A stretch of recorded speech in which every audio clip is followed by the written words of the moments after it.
আমাদের পরিচয় হওয়াটাই হয়তো সবচেয়ে বড় ভুল ছিল। অপরিচিত থেকেই না হয় থেকে যেতাম প্রজন্ম থেকে প্রজন্ম, হয়তো যুগের পর যুগ কাটিয়ে দিতাম অপরিচিত হয়ে। কেন পরিচয় হলো, কেন কাছে আসলে, কেন ভালোবাসলে, কেনই বা ছেড়ে চলে গেলে?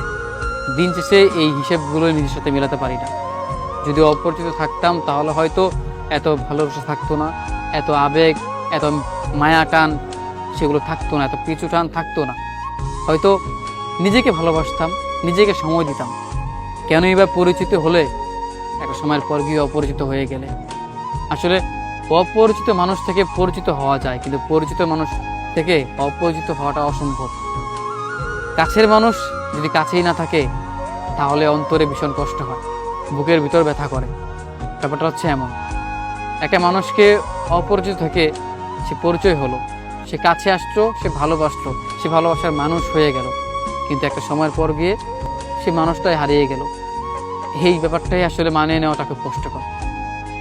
আফসোস, যদি তোমার আমার পরিচয় না থাকতো তাহলে প্রজন্ম থেকে প্রজন্ম অপরিচিত হয়ে কাটিয়ে দিতাম।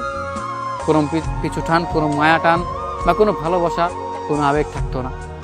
শুধুই থাকতো নিজেকে ভালোবাসা, নিজেকে সময় দেওয়া, দিন শেষে নিজের দিক চিন্তা করা।